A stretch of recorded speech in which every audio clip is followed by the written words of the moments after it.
فرقے کی اہمیت کتنی ہے اسلام میں؟ اسلام میں بنیادی اہمیت ایمان اور اعمال کی ہے۔ فرقے مختلف مکاتب فکر کو ظاہر کرتے ہیں، لیکن یہ مسلمانوں کے خود ساختہ ہے۔ اصل میں ایک مسلمان کی پہچان اس کے ایمان، اعمال اور اللہ اور اس کے رسول کے احکامات پر عمل کرنے سے ہوتی ہے۔ فرقے کی بنیاد پر کسی کی اہمیت یا برتری کا فیصلہ نہیں کیا جا سکتا۔ اگر کوئی مسلمان فرقہ نہ اپنائے تو دوزخ میں جائے گا، کیونکہ 73 فرقوں میں سے کوئی ایک جائے گا؟ یہ ایک مشہور حدیث کا حوالہ ہے، لیکن اس کی تشریح میں مختلف آراء پائی جاتی ہے۔ علماء کا کہنا ہے کہ اس حدیث کا مقصد فرقہ بندی کو فروغ دینا نہیں، بلکہ مسلمانوں کو اختلافات سے بچنے کی ترغیب دینا ہے۔ بنیادی طور پر اگر کوئی مسلمان اللہ اور اس کے رسول کی تعلیمات پر عمل کرتا ہے تو اس کے جنت میں جانے کی امید رکھی جا سکتی ہے، چاہے وہ کسی مخصوص فرقے سے تعلق نہ بھی رکھتا ہو۔ ٹھیک ہے، یہ تو بہت اچھا ہے۔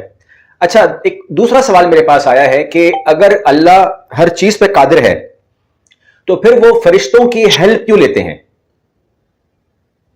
یہ ایک دلچسپ سوال ہے۔ اللہ تعالیٰ ہر چیز پر قادر ہے اور انہیں کسی کی مدد کی ضرورت نہیں۔ فرشتے اللہ کے حکم سے کام کرتے ہیں اور ان کا کام اللہ کی مرضی کو نافذ کرنا ہے۔ فرشتوں کے ذریعے کام کروانا اللہ کی قدرت اور حکمت کا اظہار ہے۔ یہ ہمیں سمجھانے کے لیے ہے کہ اللہ کا نظام کس قدر منظم اور باحکمت ہے۔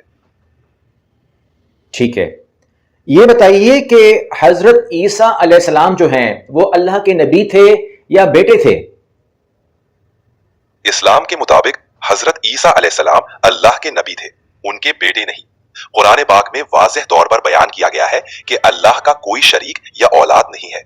حضرت عیسیٰ علیہ السلام کو اللہ نے معجزات عطا فرمائے اور انہیں بنی اسرائیل کی ہدایت کے لیے بھیجا۔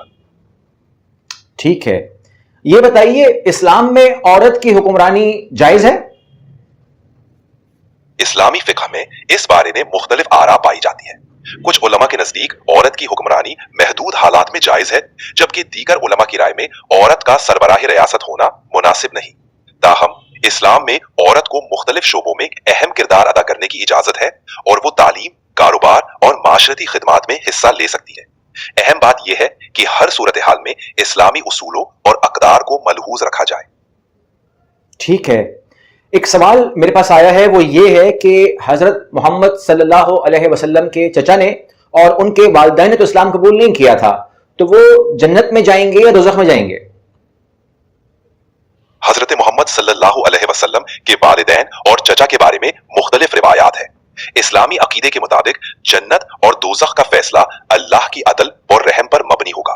قرآن اور حدیث میں اس بارے میں کوئی واضح حکم نہیں ہے، لہٰذا یہ معاملات اللہ کے سپرد ہے اور ہمیں اس پر یقین رکھنا چاہیے کہ اللہ بہترین فیصلہ کرنے والے ہیں۔